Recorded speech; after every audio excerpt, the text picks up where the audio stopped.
തരളരശ്മികൾ തന്ത്രികളായി തഴുകി കാറ്റല കവിതകളായി ഈ നിശീതം പാടും വരികളിൽ ഓമനേ നിൻ ശാലീനനാദം അടർന്ന കിനാവിൻ തളിരുകൾ പോലെ അകന്നുവോ നിൻ പൊൻചിലമ്പൊലികൾ.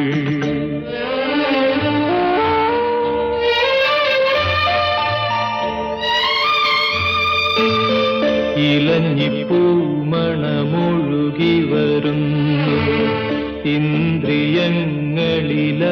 പടരുന്നു പകൽ കിനാവിൻ പനിനീർമഴയിൽ പണ്ടു നിൻ